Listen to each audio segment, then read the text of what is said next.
The Persian Wars begins with a very famous opening sentence that is a definition of history. It goes this way: these are the researches of Herodotus of Halicarnassus, which he publishes in the hope of thereby preserving from decay the remembrance of what men have done, and of preventing the great and wonderful actions of the Greeks and the barbarians from losing their due meed of glory, and withal to put on record what were their grounds of feud. You almost feel as if you should be a scholastic commentator here. You ought to take every word. Every word. But let's just start with these are the researches. I know we've frequently made a little bit of fun of that particular choice of word. It strikes the contemporary ear almost as a joke. These are the researches, because those of us who have spent our lives around universities get the giggles whenever anybody mentions research. And then in a few minutes, doesn't he use the word publish? Publish, yes, he says as well. Yeah, right. Yes, the same. Yes, he sounds like a university professor talking about his project, his pet research project. I looked up the translator. You know, we really should have known him a little better. George Rowlandson. Yeah. He was a great man. He was a 19th century translator, and I don't think that choice is entirely his fault. That is, I think the English word research has changed its meaning. I think you're right. In 100 years. You're right. Yes. From his point of view, it wasn't a bad choice. For this word, which in Greek is just historia. That's the same word. Yeah, it's just if you look it up in a Greek dictionary, the famous Liddell and Scott, that famous dictionary simply translates it as inquiry or information by asking. Yeah. And that's, of course, what research originally was. Mm-hmm. George Rowlandson was, I looked him up in the, what do they call it, the DNB, the Dictionary of National Biography, this great British research tool. And he's quite somebody. He was a canon of the Canterbury Cathedral, the Anglican Church, and actually had written books in defense of the historicity of the Bible and things like that, and was considered to be the expert on especially on Herodotus. And his brother, Sir Henry Cheswick Rawlinson, was one of those really great men of the 19th century. He fought in the British Army in Afghanistan. I don't know whether he wasn't actually in the charge of the Light Brigade, otherwise he would have been dead. But he fought on such charges. He led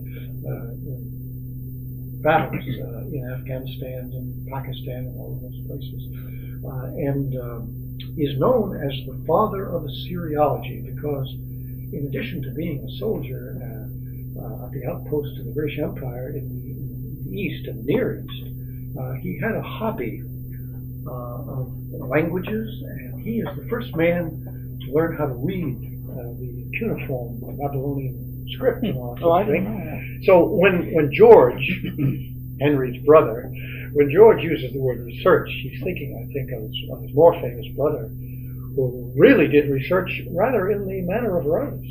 That is, he went to the places and looked at them and stood there and talked to the natives, and he wrote monographs and papers and so on. I think that's the origin.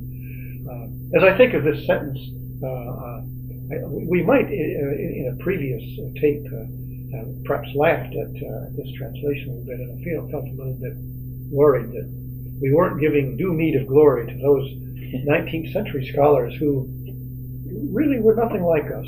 No, research ain't what it used to be. I think you've got to say that. It's just not what it used to be at all. Those guys were really something. Yeah, that is, we've entered into a kind of,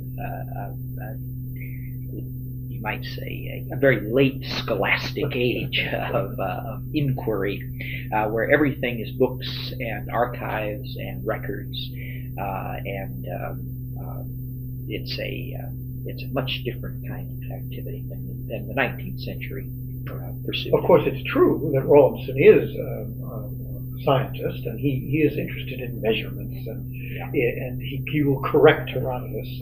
These footnotes are Rawlinson's, actually. Yes.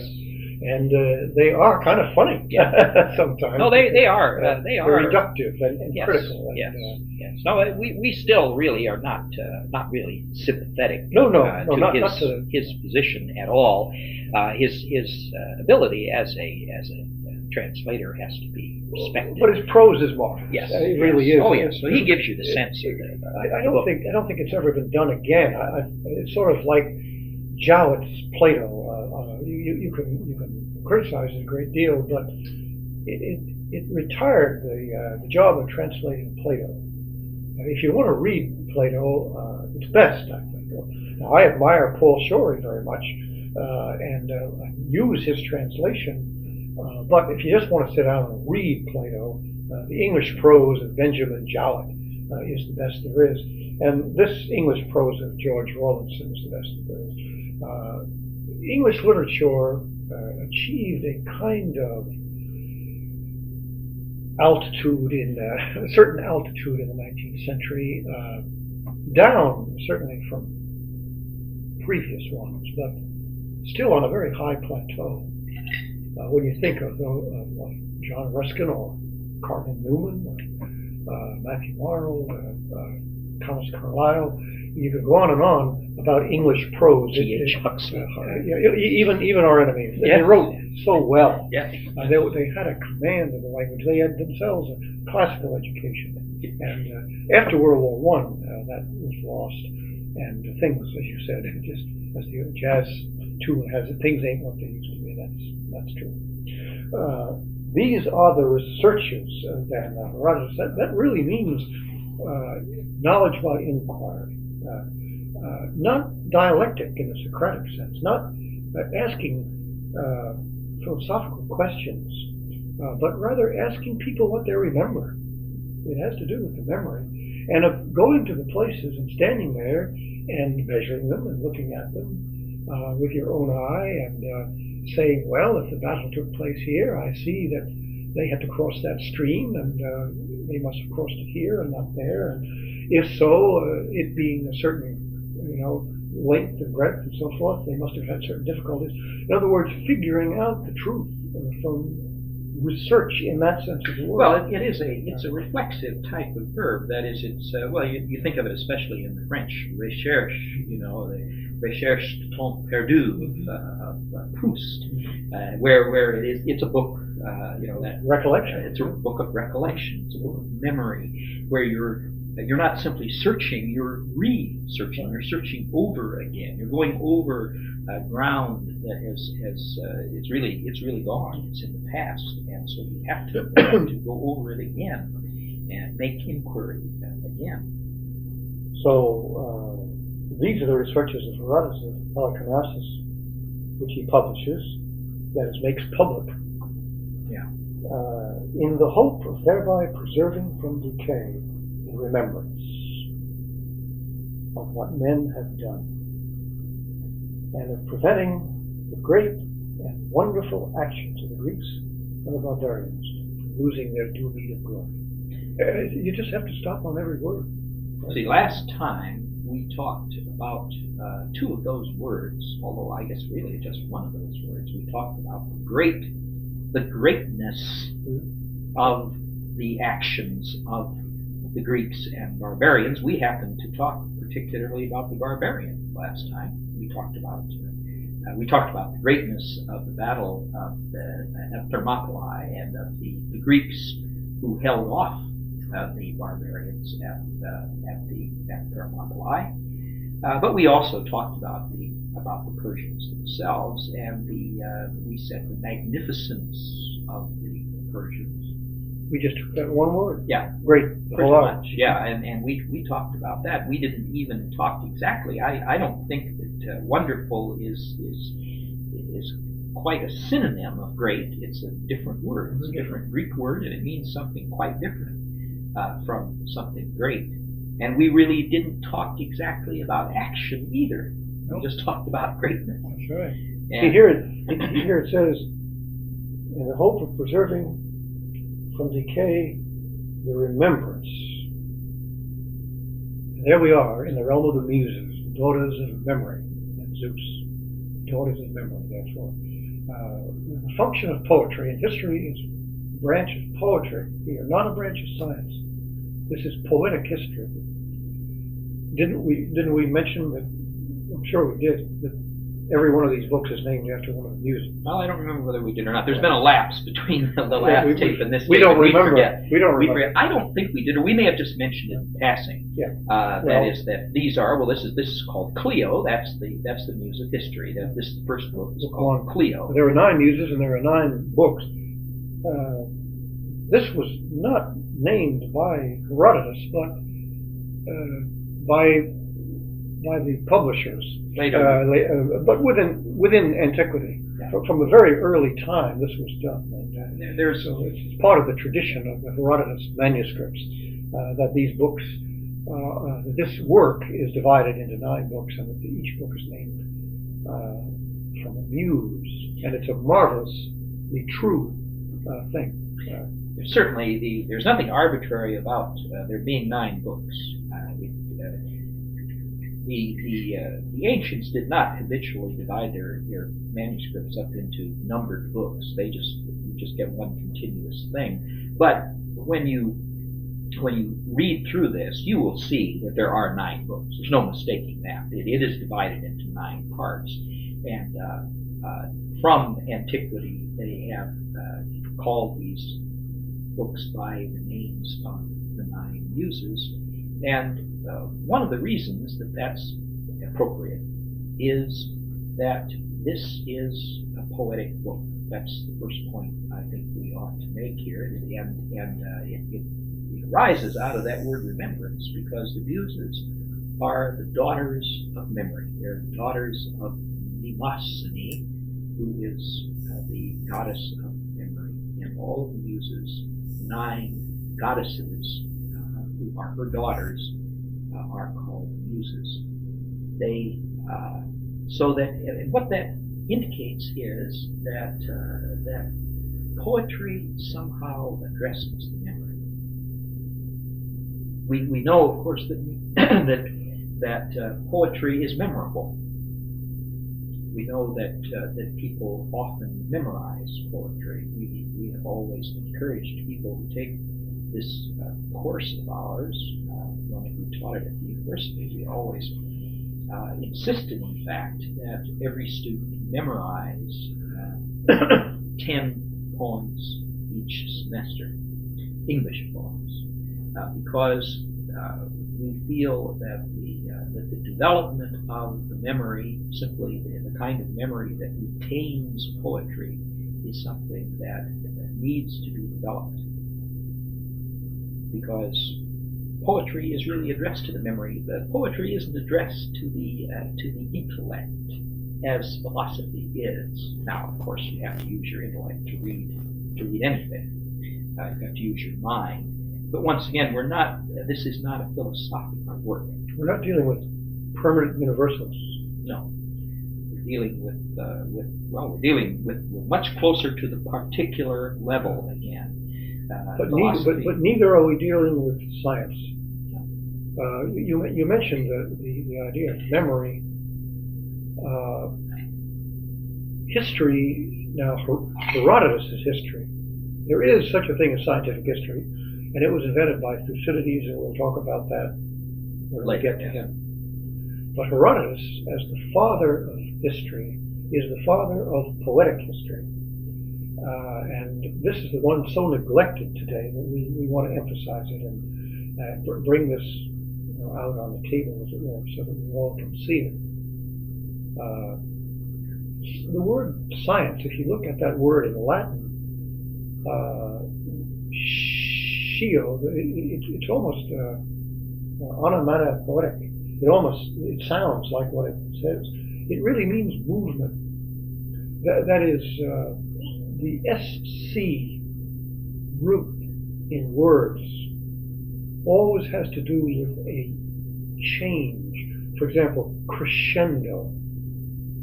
The word crescens in Latin means to grow.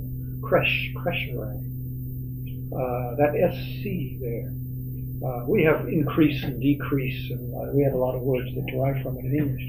And science has to do with the reality that changes, the reality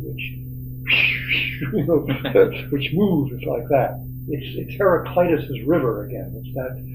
It's that fluens, whooshing stuff. Yeah. Now, remembrance sits on the bank and observes and recollects, catches the current of it. It catches it doesn't stop it.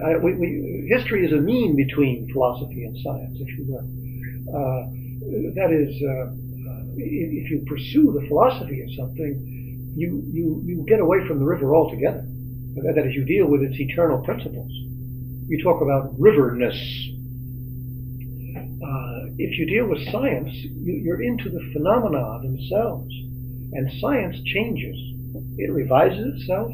It's constantly, that's why we laughed at that word research, because what research means today is just a loose leaf notebook or today a computer of endlessly changing data.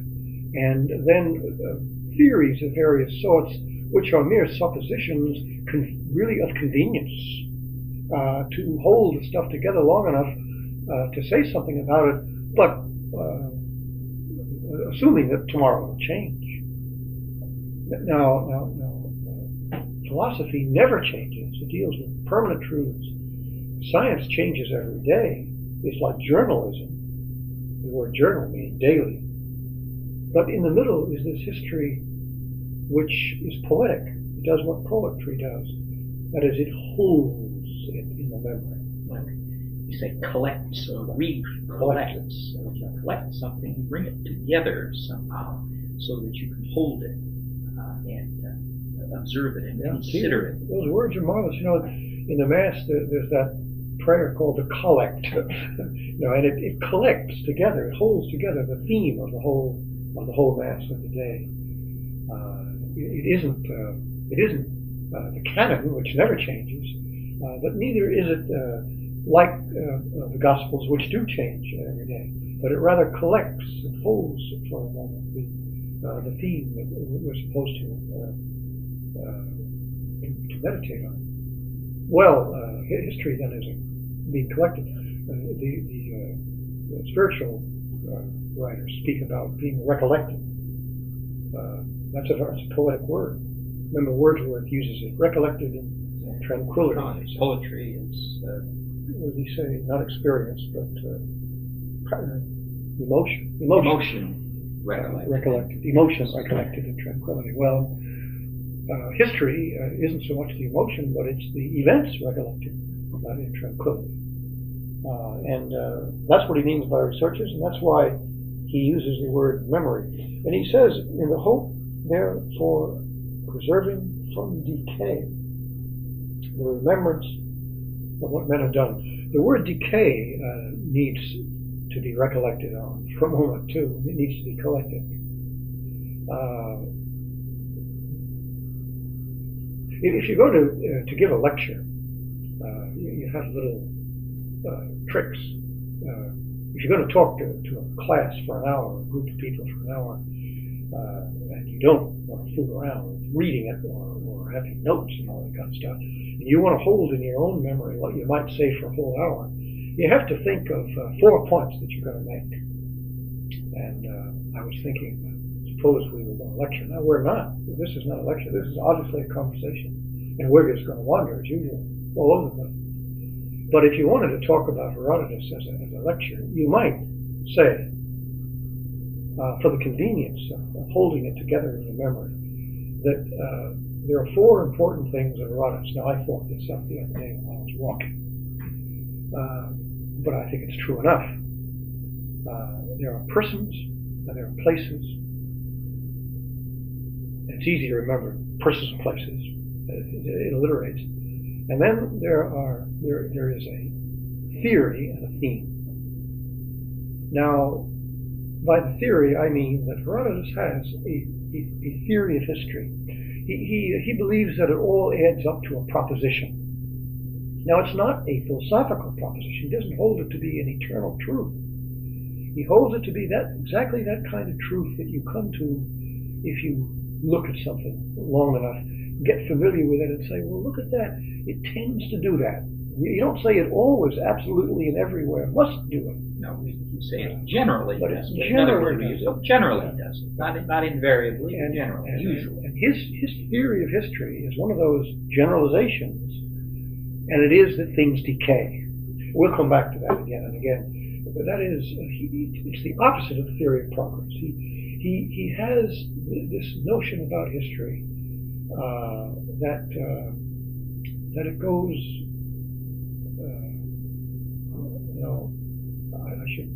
I think I just made a mistake. I should rather call that the theme. That is the theme of his history is that things decay. By theme, I mean something really which is beyond our knowledge. It's an intuition.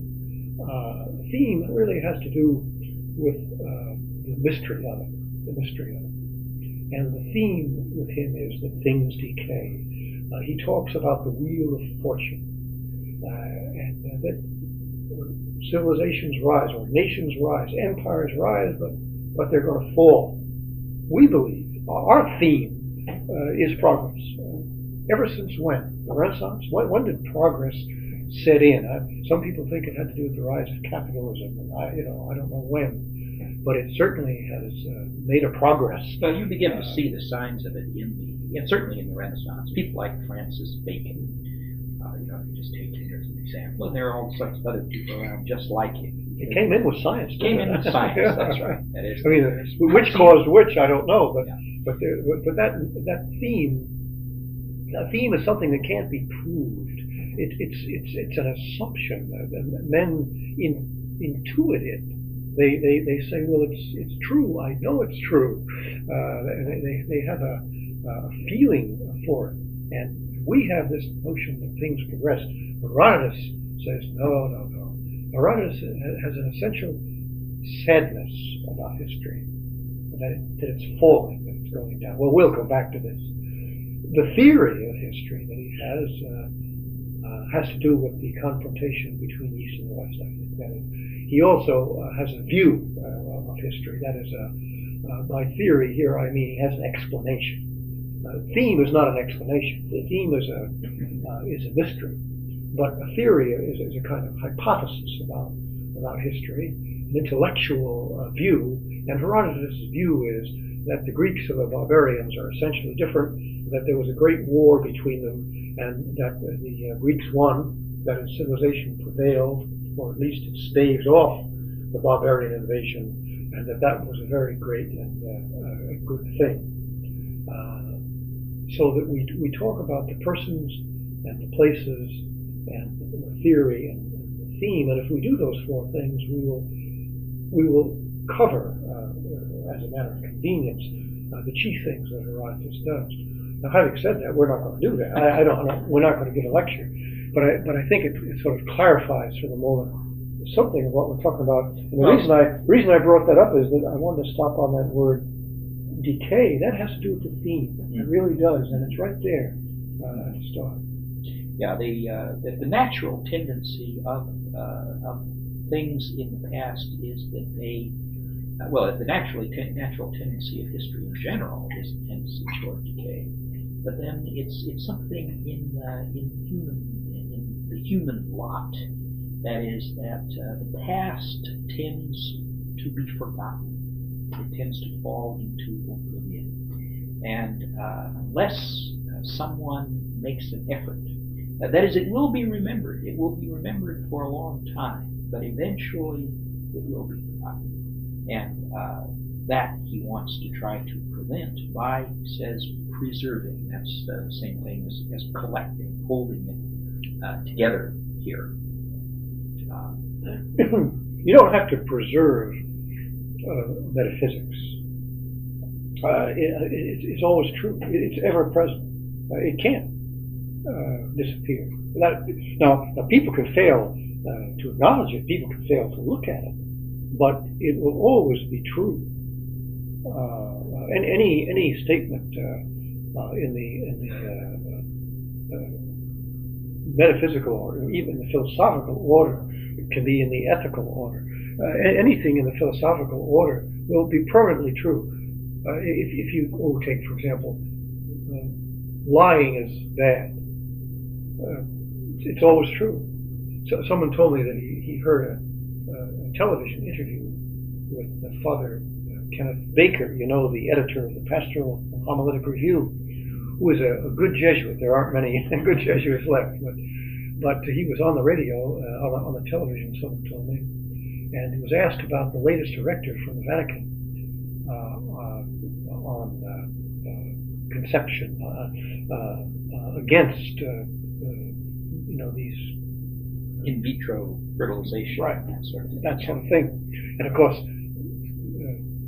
radical theologians all over the United States have been mouthing off about it. Well, that's nonsense. We don't have to follow that. That's good. That's advice, but we don't have to take it as directive and so on.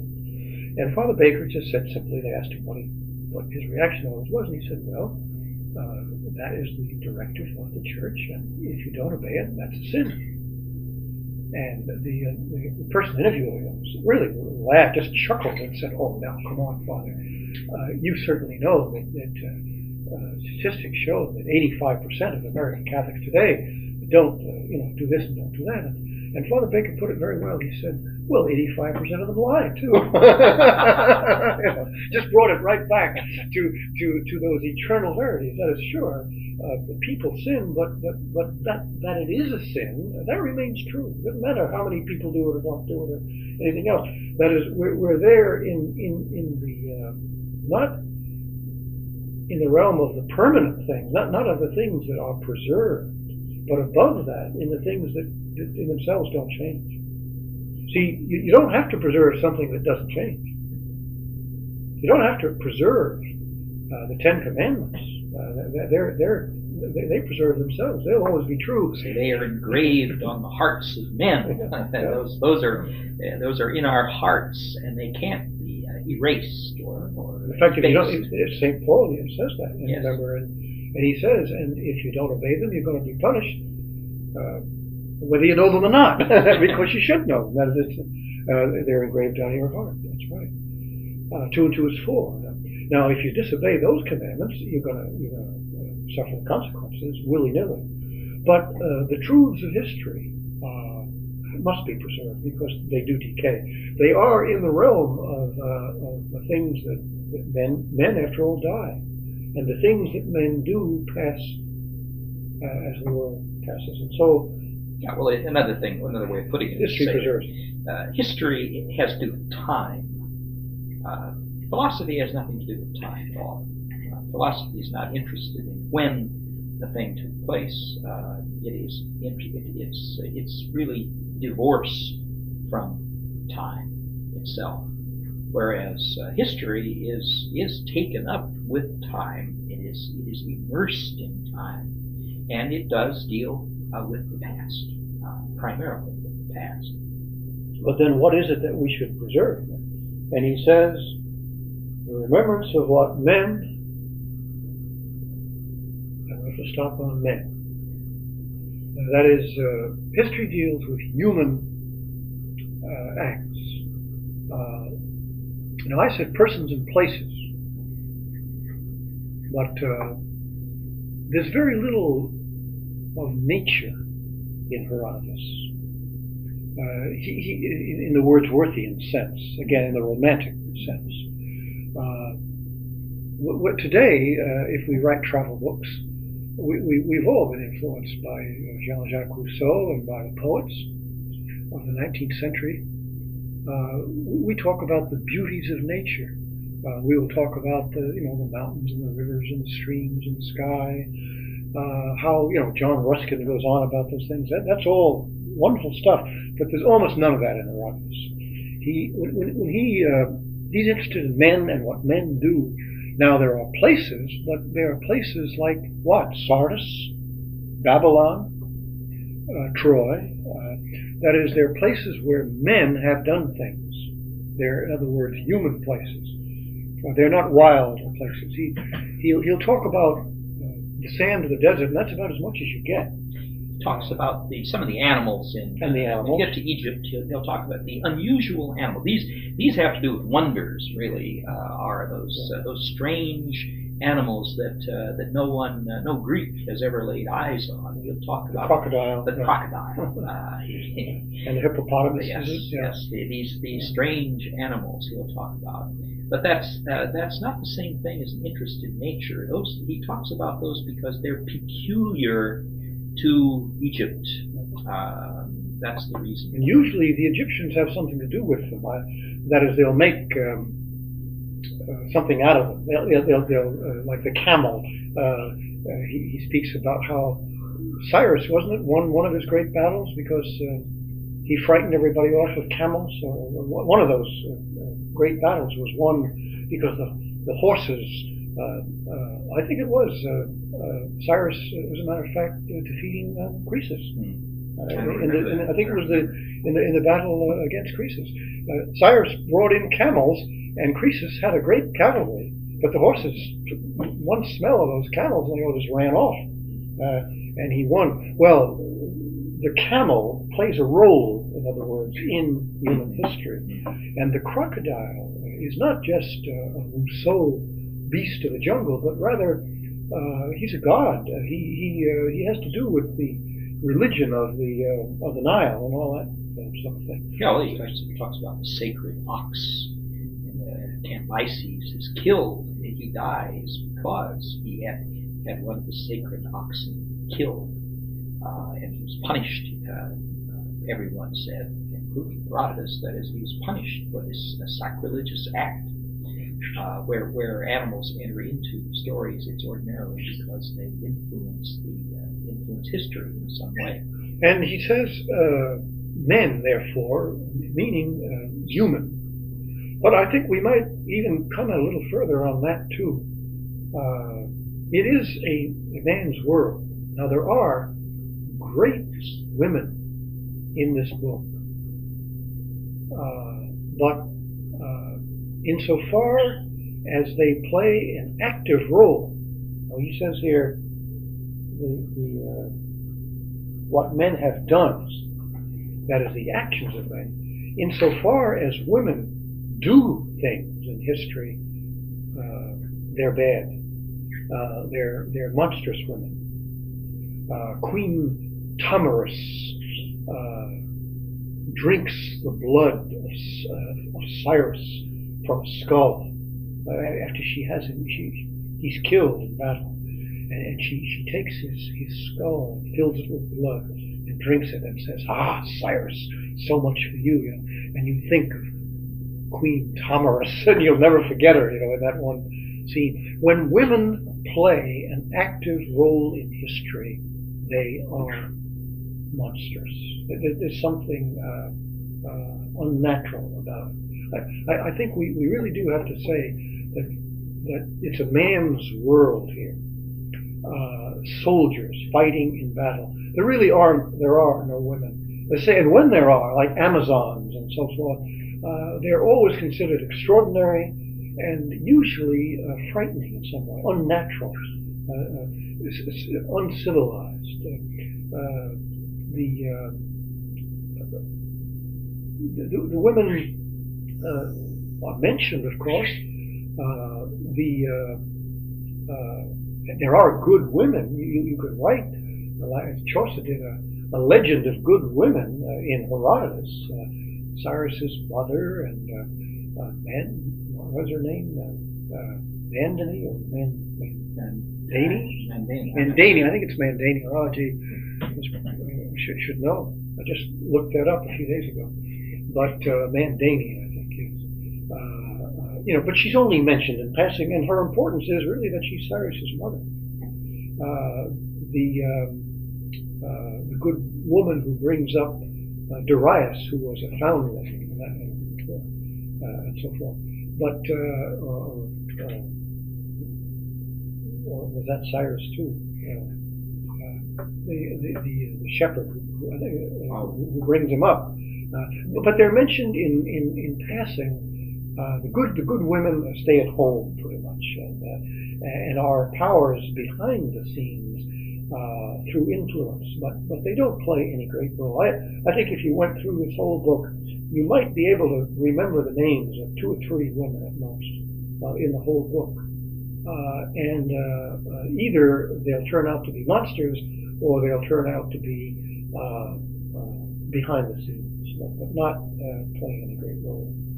Now, this again is something contrary to the modern mind, as we know.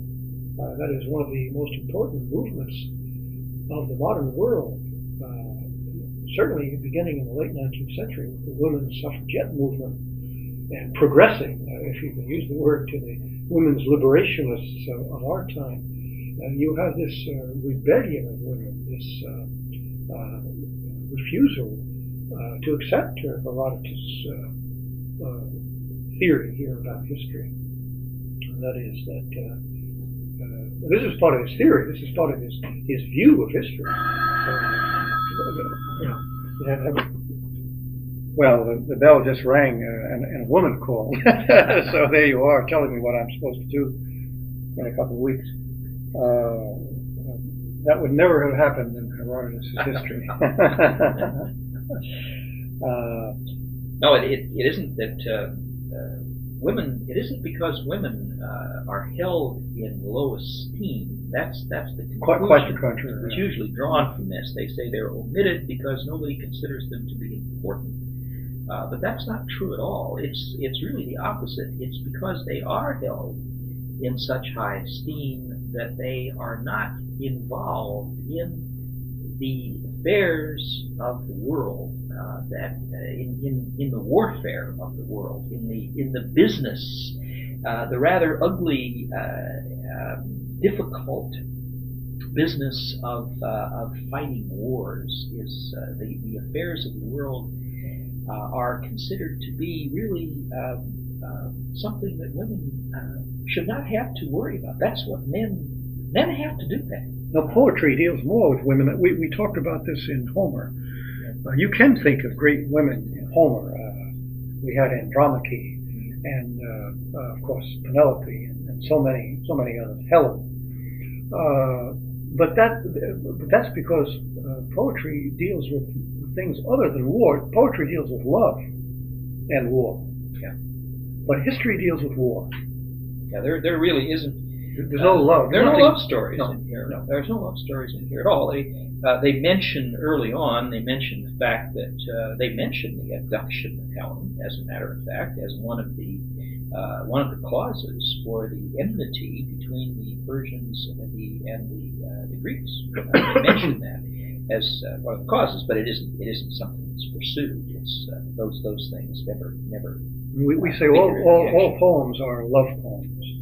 Now, some poems are about love and war, but the poem itself is not about the war. The poem is about the love.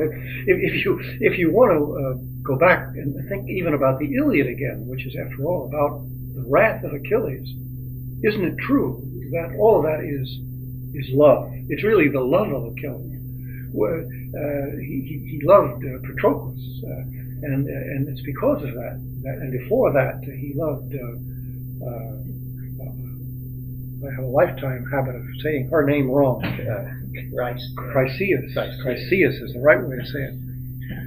He loved her, and she was taken away from him. And with Hector, it was the love of his country, the love of his wife, of his father, his piety, so that they're So that the Iliad really is a love poem. Because the reason people fight wars is because of their love for their wives and their families and their homelands and all of that. But that's not why Croesus fights wars or why Xerxes fights wars. I think that's not their motive. Things. When Herodotus speaks about war, he's really talking about this tide of history that has to do with the rise and fall of nations. And men play a part in this vast entertainment of the gods. And women play no part in it, no essential part in it. That's the thing. Women have no place in history. that would be the way Herodotus would have to say it. And that's why I think it's so. The sentence is so carefully done of what men have done. And now we have to stop on that word "done." And it isn't just anything. It has to do with not just men shaving their beards in the morning. There's a lot of history nowadays about that sort of thing. They call it economic history, or what is the word where they deal with all the minor things in history? Social history. Yeah, social history. Herodotus deals with the actions of men, the acts, A-C-T. The Latin word is jest, the gestures. In the Middle Ages, they call these things gesta, the gesta Romanorum. There were songs of the jests of men, the chanson de geste. That word is a rich word in the Latin language, and it can be applied here to this Greek idea of doing something, of acting. What's the difference between a motion and an act? If I scratch my foot, or if I shave in the morning, that's not a human act. My body is involved in it, and to some extent, I suppose, my will. But I didn't decide to do it. No real decision has been made. This is an important word to distinguish, I think. When you make a gesture, how does that differ from just wiggling your hand? Well, we say a gesture has significance. If you point your finger at something, see, that's a gesture. It signifies, it's a sign, and therefore it's full of meaning, we say. It's an external, it has an external aspect, but it has some sort of interior or further significance or meaning. I mean, the highest gestures, a kiss, for example, or a handshake, to a lesser extent, those are gestures. They're not just things that we do. They have a meaning, and they have to be reserved. There's something decisive about them. You have to make up your mind to do it. You have to do it consciously with your heart and your soul and your mind. These are all involved in it. And history doesn't just describe whatever people happen to do. Now, a lot of modern history does. A lot of scientific history does. There are books about just whatever happened to happen. But Herodotus says, no, I'm talking about those decisive moments when men do things that make a difference, that change the current, the movement of the river. We are used to thinking of history, again, in a scientific way, as involving movements. We use words like movements or trends or forces or powers. We talk about conditions, say economic conditions or social conditions or political conditions. And the modern historian is inclined to say that it's those things that just happen, the arrangement of forces, the buildup of conditions that lead to such things as wars or influence the outcome of wars. When you read the ordinary history book, that's what you find in it. Mostly, you'll find men in the books, but they are largely acted upon rather than acting themselves. They are merely responding to conditions that happen to exist, over which they really have no control. They pretty much have to react the way they are reacting. That is the modern historical. That is the modern historians tend to be. There are consequence of forces. They're a result. They tend to be determinists, we say, more or less determinists, deterministic about history. But Herodotus is not. It is true that there is a certain fate in history, or fortune in history.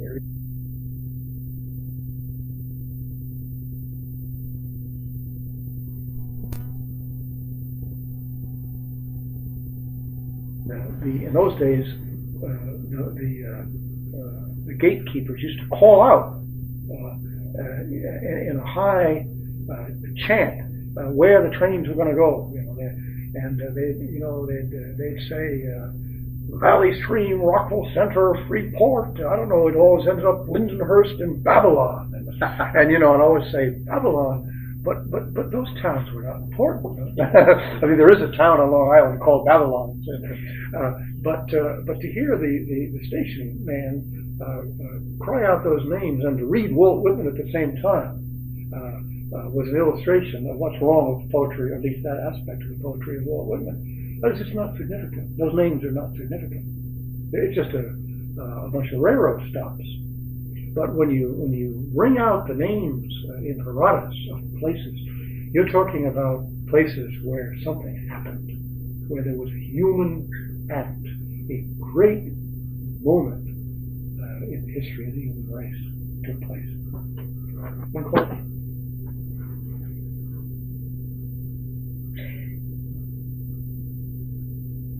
It's the idea that history is not made by men is now the view of history, as I was saying, and is pretty well established. The last person, the last important historian who had any claim to be an historian, who took the view that men make history, was Thomas Carlyle, who had a theory of hero worship, that there are heroes in history. But he was a romantic. That's a romantic. That's now considered to be a romantic theory of history. It isn't that this kind of history is not still written.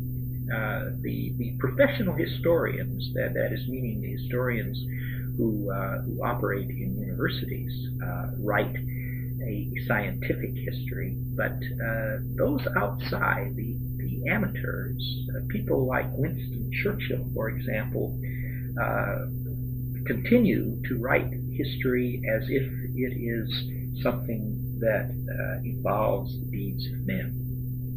But it is not. It's not the rule. It's still around. It hasn't been completely lost. It's sort of retreated into the area of popular history. The histories that are written by the scholars in the universities are no longer read by ordinary people. They're read only by other scholars, and not by the ordinary person who still is convinced that, like his own life, history is directed by the will of men. It has significance, yeah, and it's personal too. The sentence goes, preserving from decay the remembrance of what men have done, and we're concentrating on that word "done" here. And it goes on, and of preventing the great and wonderful actions of the Greeks and barbarians. Now, we have great and wonderful action, and deed and action here mean the same thing.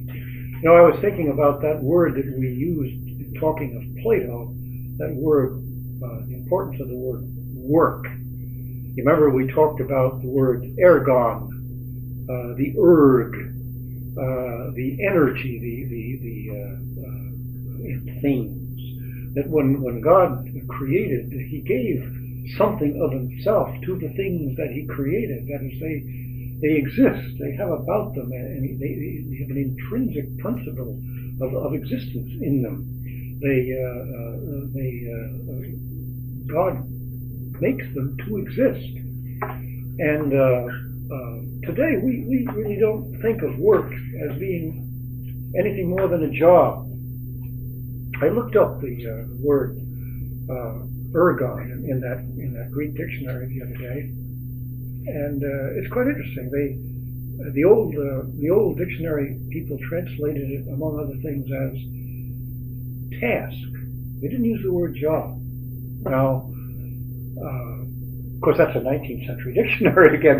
Nobody uses the word task. But what's the difference between a task and a job? Isn't it that very thing? That is, that a task has about it the idea of a duty, of something that you have to do, and that you decide to do. That it has to do with your will. There's a marvelous difference between those two words. And again, you don't hear the word deed anymore, and you don't hear the word task anymore. I think they did add the word. They said it means work or task, or I think they'd use the word duty, in the sense of a duty that must be performed, something that is due, that you have to. They didn't use the word job, I suppose, because I don't know if the word job meant that 100 years ago. What meant what it means today. No, I don't think it did. No, but to us, I don't know the origin of the word job. It'd be a kind of interesting word to look up too. But to us, our jobs are not tasks. They're not something we're called to do. They're not something important. I have to go to work, but as soon as I'm through work, I'll do this, that, or the other thing. And it's just a means to an end. Simply a means to an end. Whereas the idea of a task is something, or something heroic about a task. There's an element, anyway, of the gesture in it. The great. Now, of course, not every task is a great task. And Herodotus is not only going to talk about the gestures of men, but he's going to talk only about the great gestures of men. We talked about that so much last time. I think we can just go on and say there has to be a certain magnitude to this act. Well, I don't think we talked about the magnitude of the whole war. That is, this is a great war. Not all wars are great wars. It isn't just a question again of mere duration or the amount of money that is spent or the number of lives that are lost that makes, or the number of men that are involved in the engagements that makes a war a great war. A great war is one in which the course of history itself takes some sort of decisive turn. The reason that the Persian Wars, perhaps we did talk about this, I don't know, the Persian Wars are about a great event, because the book is about a great war, because if the outcome had been different, then the history of the world would have been different. I think we did talk about we wouldn't be here. That's what I meant by the theory that he has. Herodotus has a theory of history. History is a story. And right. It has a meaning, it has a significance in itself. And this is one of the decisive battles in the history of the world. Of course, it was great in the other sense, that is, it was large. Yes. There were thousands of ships and thousands of men, but they all came to bear on a very, very tiny little field. The great battles are Marathon, and you can stop on Marathon. Darius, who is the emperor, as it were, the grandson of Cyrus, Darius actually invades Greece with an army, and he's turned back at Marathon, and he goes home. He wasn't. Persian Empire wasn't defeated. Darius wasn't overthrown, but he was stopped. And it wasn't worth his while to continue the battle at that time, and he's diverted and goes into Egypt and all kinds of things, and dies. And that's the end of Darius. But then Xerxes comes along and renews the battle, and so it begins again. So the first decisive battle is Marathon. If Darius had not been stopped at Marathon, there never would have been a Greece. Socrates never would have happened. None of science, philosophy, art, the whole political history, Western civilization would have been nipped in the bud because it was just beginning to bud. It hadn't even flowered yet. But then Xerxes comes back and decides to invade again, and he is stopped at the second of these decisive battles, Thermopylae. Now again, he's only stopped, and he doesn't. He persists. He's not going to go back home. He's stopped, however, long enough to permit the Greeks to get their ships into shape. And the next decisive battle is the sea battle of Salamis, and the miracle occurs at Salamis of the great armada of Xerxes, thousands of ships destroyed by a handful of Athenian and mostly Athenian ships in the narrow confines of water between the island of Salamis and the mainland. And then the last battle is the Battle of Plataea.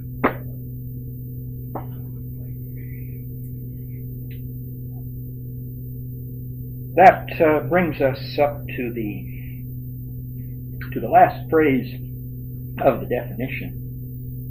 We've talked about the great and wonderful actions of the Greeks and the barbarians, but it reads that Herodotus wishes to prevent these great and wonderful actions of the Greeks and barbarians from losing their due meed of glory. That is, they are to be remembered, but they are to be remembered in order to give them this due meed of glory.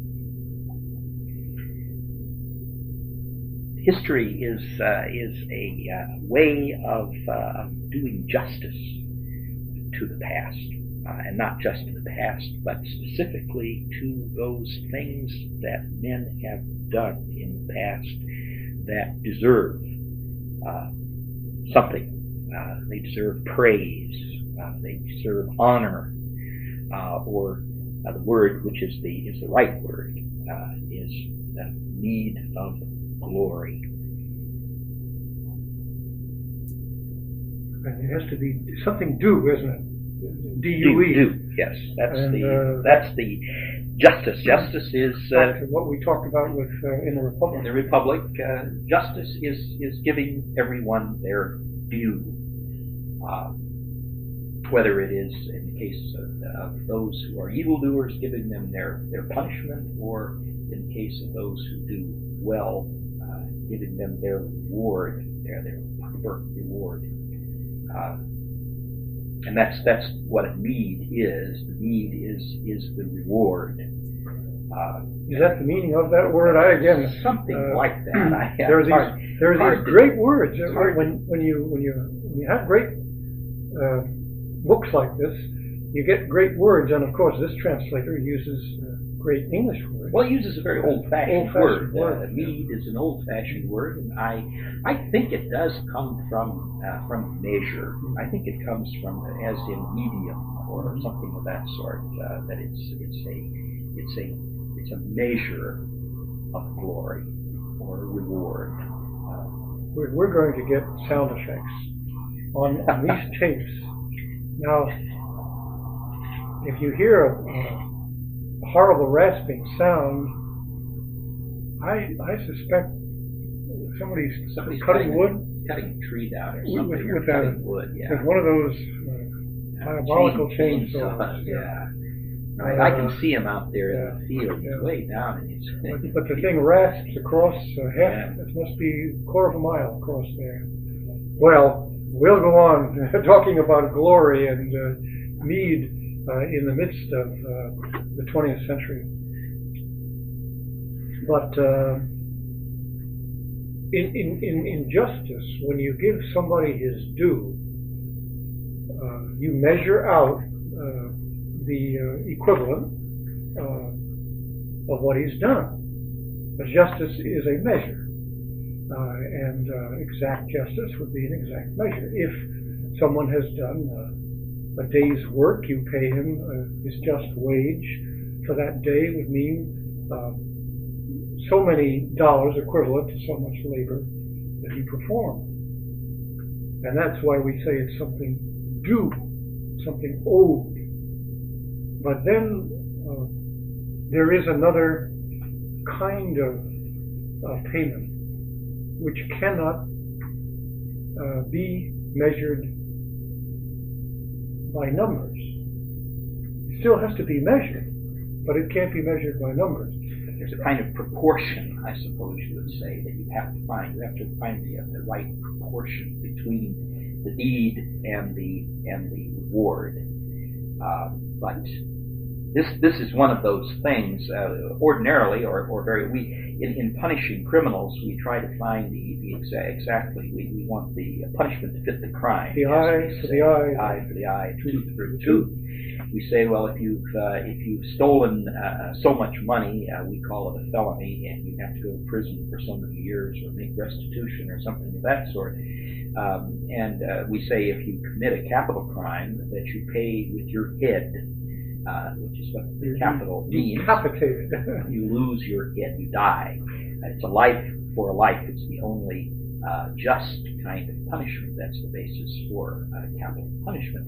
But then we come into an area of goods for which there is no measurable or quantifiable, I suppose we should say, quantifiable reward, and that has to do with these deeds of men. That is great deeds. We're talking about great, we started out with this question, didn't we, with magnitude. Yeah. Remember, we said right in the very beginning when we started talking about Herodotus that he had to do with greatness, and that it did mean large, but it didn't mean big. It isn't measurable. It isn't measurable in number. Yeah, that's the thing. It's not quantifiable. It's not quantifiable, and yet it's measurable. Now, it would seem as if we're groping for words here, and we are. It's a difficult concept to grasp, and yet it's one of the most important. The word we most frequently use for this is honor, I think. That is, when someone does an action beyond the call of duty. Now, the word duty has to do with this idea of due. When a soldier obeys orders, does what he's told, he does his duty. He's not honored for that. You're not honored for doing your duty. You're paid for doing your duty. But then when he does something beyond the call of duty, we say, then he deserves honor. And we give him a medal, which in itself might not be worth all that much. Certainly not. It has no value in monetary value, we say, at all. The anti-war writers always say that, don't they? They talk about the tin piece of ribbon. Just a piece of ribbon. Only a ribbon. Only a ribbon. That's what Browning said about Wordsworth. He said, only a ribbon to stick in your coat, he said, scornfully.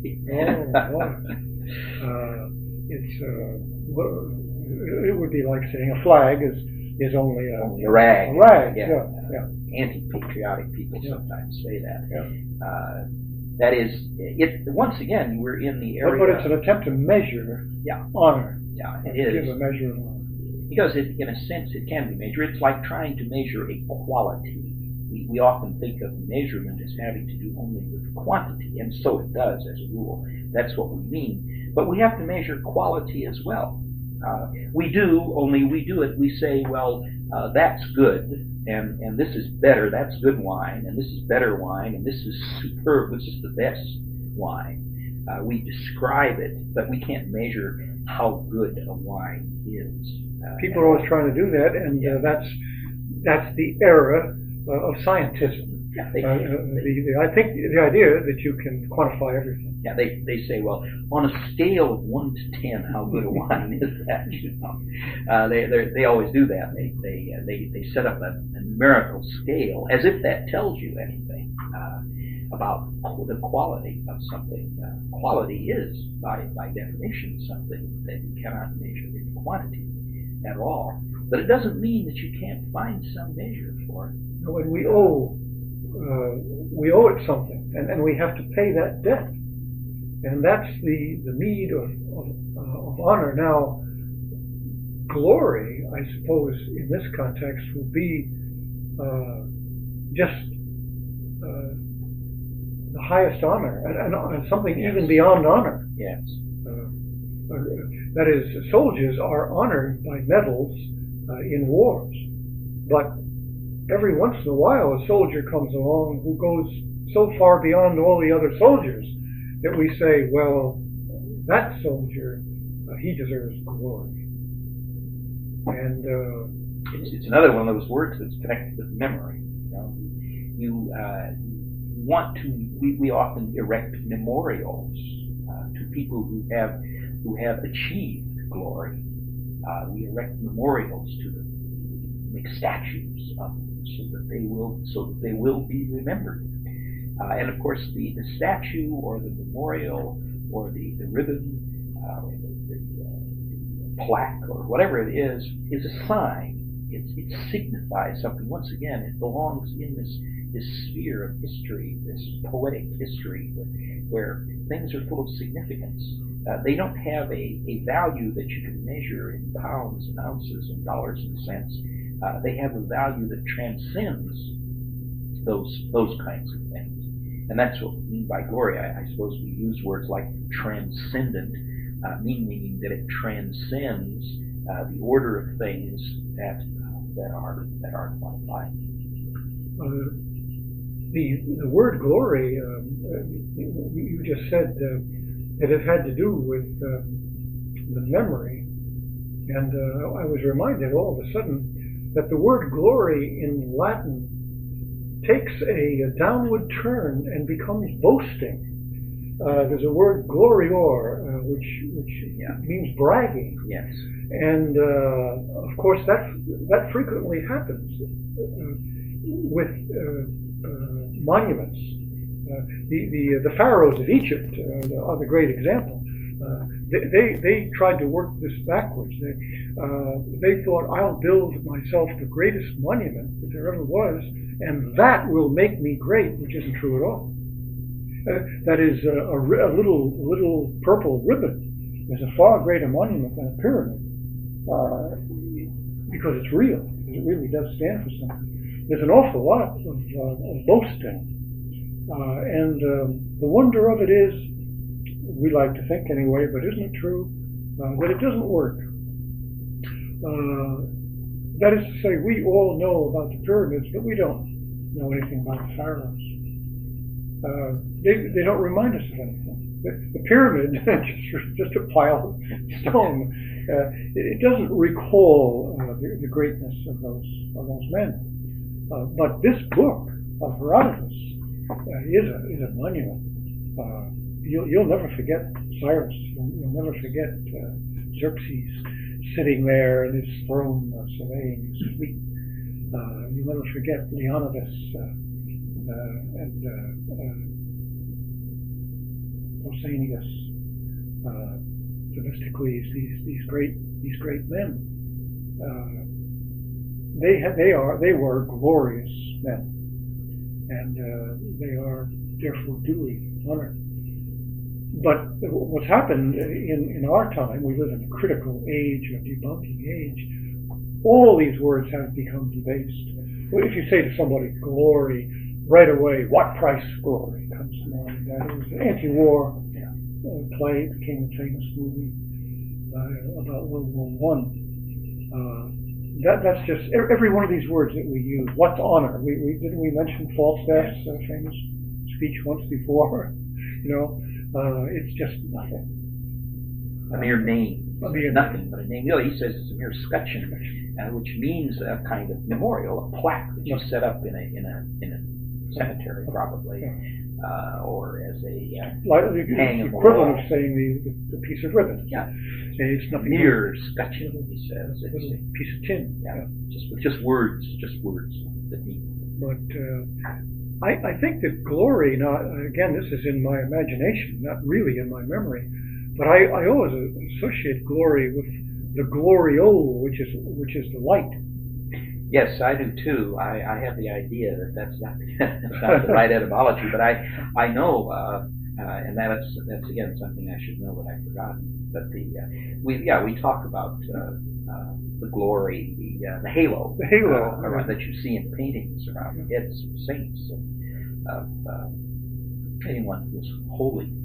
When we were talking about the Iliad, we mentioned that famous scene that John Ruskin says is the greatest in the whole history of literature, in the whole of literature. He says this is the most significant. These are the most significant lines ever written. I think he goes that far, and it's the lines in which Homer describes Achilles after the death of Patroclus. Achilles decides to come back to fight. You remember at the beginning of the Iliad, he refuses. He says he's not going to fight, but now he is, and he goes up on the battlements, and he's on fire. There's a light that surrounds him. We Christians would say a halo. Now that's glory. At that moment, Achilles was glorious, and he's called by Homer. He is called glorious Achilles. We associate with light for whatever reason. It is associated with light. Wordsworth in the Immortality Ode says, the rainbow comes and goes, and lovely is the rose, but where'er I go, I know that there hath passed away a glory from this earth. Now he certainly is thinking about some kind of light that has passed away, that he can no longer see, that he saw at one time when he was younger, that he no longer is able to see. That he can still see the beauty of the world, he says. Lovely is the rose, the rainbow comes and goes, and lovely is the rose, but still there has passed away glory from this earth. I wonder if it isn't literally true. Again, certainly it's analogically true. There's no question about that. That is, it's something like a light. But it may even be more than that. Yes. There is a long tradition of this. People say that they have seen this light. That it is not simply a metaphor. It is not just simply like light, but that it actually is light. That is, that there are certain people at certain times, at any rate, in their lives, and I suppose certain places that light up, and that there is a glow about them. I'm convinced that's true. I think the poets are convinced it's true. When Homer describes those heroes, he talks about it in the same tone that he talks about everything else. He'll say the sea is blue and the sky is blue and the grass is green and Achilles has a fire, and he doesn't shift gears so that it isn't a metaphor. So it isn't a metaphor, no. And we know, of course, from the Christian tradition that the saints did emit light. That's a fact. Yeah, well, and of course, all of the pictures of we say the glory of the salvation of eternal life is always seen in great blaze of light. We call it the lumen gloria, the light of the glory. Light of glory. So glory is a light. Someone, John Donne or something like that, says, I can't remember where he's quoting or not. He says, the saints, he says, will shine like stars. And there you have a metaphor, but it's he really means well, they really do shine. Yeah. But they'll shine so brightly that they'll be like stars. It would be like saying this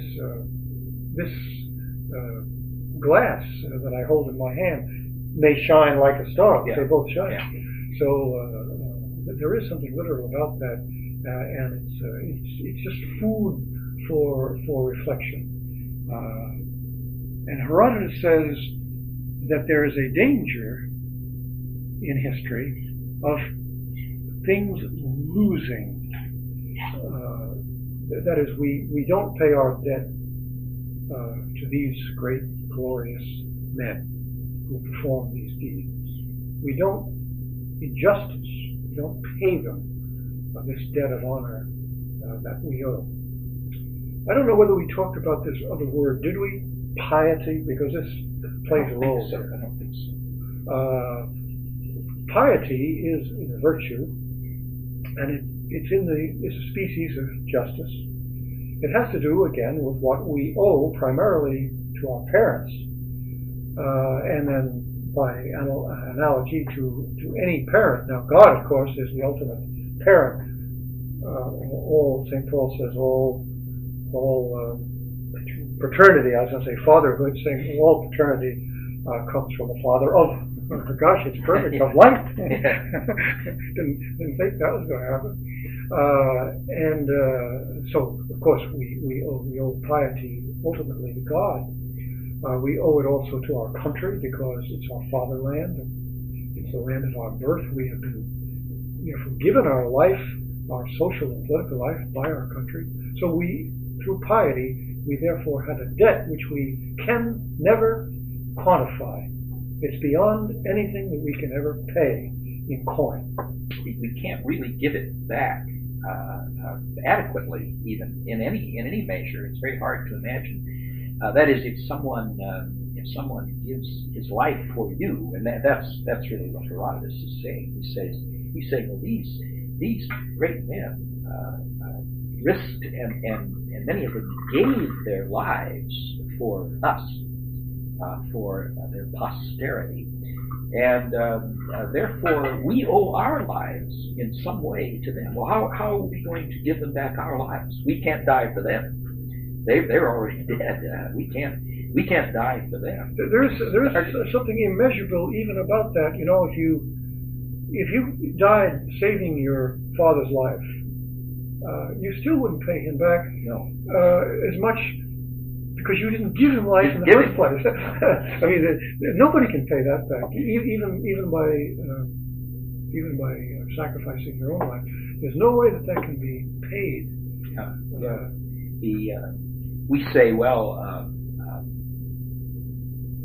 sons and daughters can, to some extent, repay their parents by having grandchildren. That's a mode of repaying or giving them their meed of honor. Yes. But of course, it isn't the same thing exactly. It's not the best way there is. The best way, certainly. For example, Christ can pay the full satisfaction for our sins by sacrificing his life. But beyond that sacrifice in heaven, glory is still given to God. That is, nobody ever pays that. That goes on forever. Yeah. That's eternal. There is no way that can be exacted in a way that you can pay for. Sins can be paid for. Well, it's one of the ways they talk about this. The philosophers talk about this matter of piety is that it's you have to continue to repay this debt. You can't exhaust it. You can't say, well, now we're even. I've repaid my parents for their bringing me into the world and nurturing me and I've paid it off now. I finally have done enough to pay it off. That could never be done. Much less could we ever repay God adequately. I mean, there's no more repentance of sin in heaven because Christ has paid everything that's due. Yes, only. But this continuous song, Sanctus, Sanctus, Sanctus means glory, glory, glory. That's exactly what it means. All the angels and saints sing a perpetual hymn of praise. And that really is this act of piety, an eternal piety that we all pay for our existence. The analog of that in history is this celebration, which we have to renew every year on the 4th of July or whatever the day is. And Herodotus says, well, your civilization was given to you by the deeds of these men, and I'm going to talk about who they are. And you therefore can pay this debt by reading my book. So that reading this book is an act of piety. We're not historical piety. Yeah, it raises the question again of what you get out of reading a book like this. And the answer is that you don't get anything out of reading this book. You're not supposed to get anything out of it. You're supposed to put something back to return something that you've already been given. All the book does is remind you of what you have already been given. You get something in that sense. It reminds you, puts you in mind again of what you owe. But the act of reading it is, you see and hear in this book an act of celebration. That's a very good word, that word celebration. That's the word I know the meaning of. At last, that means. Well, you knew all these other words. You just forgot them. I forgot them. Yeah, this is one. I remember this. Remember this one. Celebration means coming together. Celebrus is a crowd. Come together, and you really can't. It reminds you of the fact that you can't celebrate alone. The saints, the angels that Mr. Seeger just spoke of. They sing that song to each other. One of the fathers says this somewhere. St. Chrysostom or somebody says this. He says they sing this to each other. This song.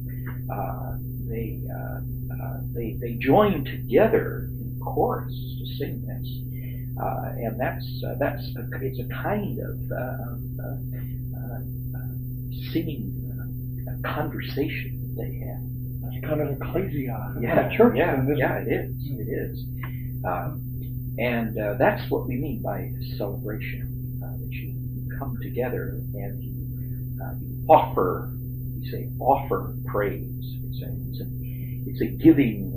Again, we use the word sacrifice of praise, giving something. I've always been uneasy about that word. Celebration, and now I know why. It's redundant. Yeah. I mean, celebration is together. You're together already. Yes. There's no need to double it. Yes. That's a wonderful thing because this is a crowded book. This book is an assembly of men and of action and of things. It's so crowded that it becomes almost unreadable. Yeah, people talk about the stage of history. That's one of those metaphors that poets have used about history. The stage of history, and you say, well, that's a good metaphor because this is a great stage, and it's a very crowded stage, very crowded. This book, Herodotus' history, it teems with people. There's no way that you can remember them all. He says, let's celebrate these men, and then you just start naming these names one after another. A few of them stand out as being absolutely glorious, but there must be if you put an index to this book, there must be 1,000 characters. You were mentioning Wordsworth a moment ago, who is a very great English poet.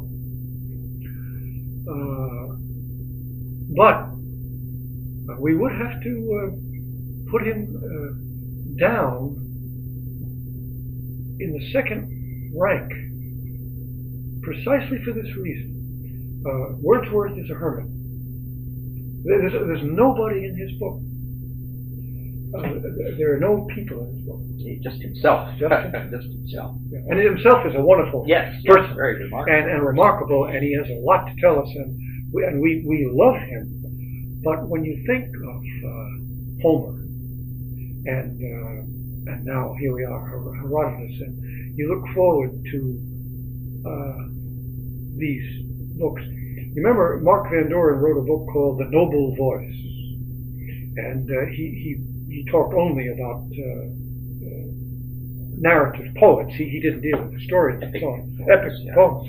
But he wanted to balance it out since he was writing the book in English, and so he used mostly English writers, and he wanted to balance it out, and he does end with Wordsworth, and it doesn't work. He says so. He says, as much as he loves Wordsworth, and I'm not so sure that, it's been a long time since I've read the book, I'm not so sure whether he says, gives this as a reason, but I bet he does. But I don't remember. But it is true. Shakespeare, Dante, they team of people. The minute you touch Shakespeare, people just fall out. It's like an accordion of music just pours out, and that is the mark of greatness. Again, that's the mark of this glory. We may say of Wordsworth that he's a great poet, but he's not a glorious poet. That he doesn't have this quality.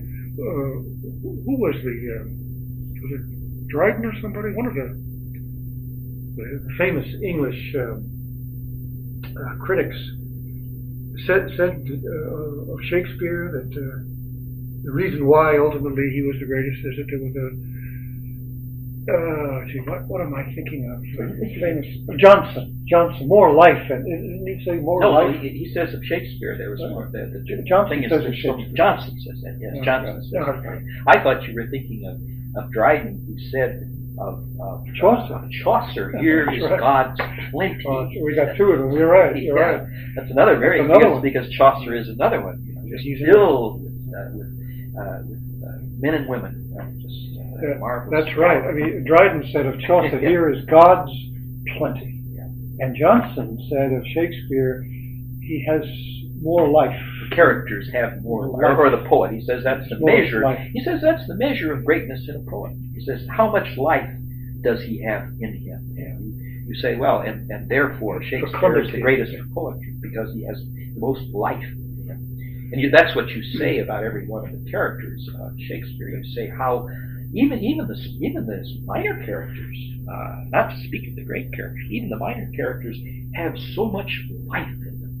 That's what you're often tempted to say about them. You just say how alive this man or this woman is.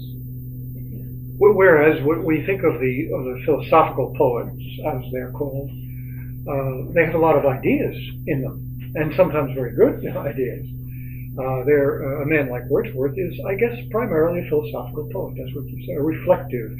Maybe philosophical isn't the right word, a meditative poet. And he himself says that that's what he writes, meditations or recollections and so forth. But that life that doesn't burst out of the book, and it isn't only persons, is it? It's everything. Shakespeare's flowers have life. His sky, his clouds, whatever he talks about, his animals, just spring into being. That existence again is there, and that is eminently true of Herodotus. And so when we read this book, yes, I think we can put it that way. It's an act of celebration to read this book. We come together with the multitudes.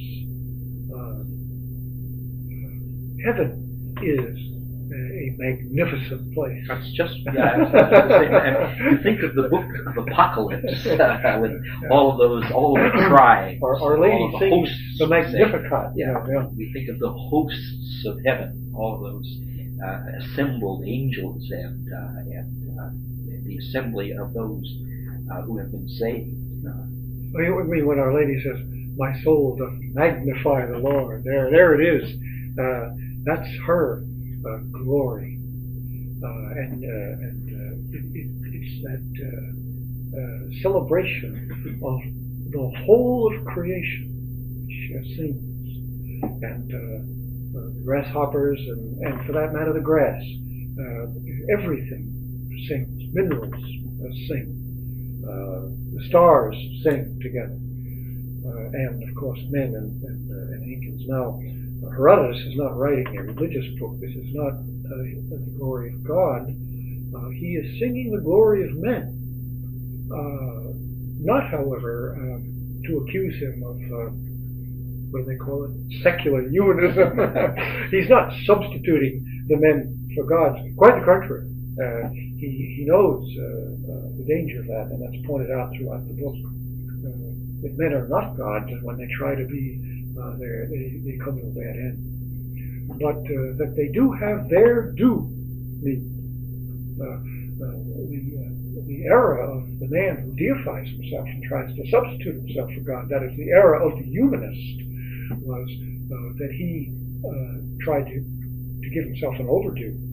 He tried, as a word, to build a pyramid. He tried to claim more than he deserved. Herodotus doesn't do that. He gives them their due glory.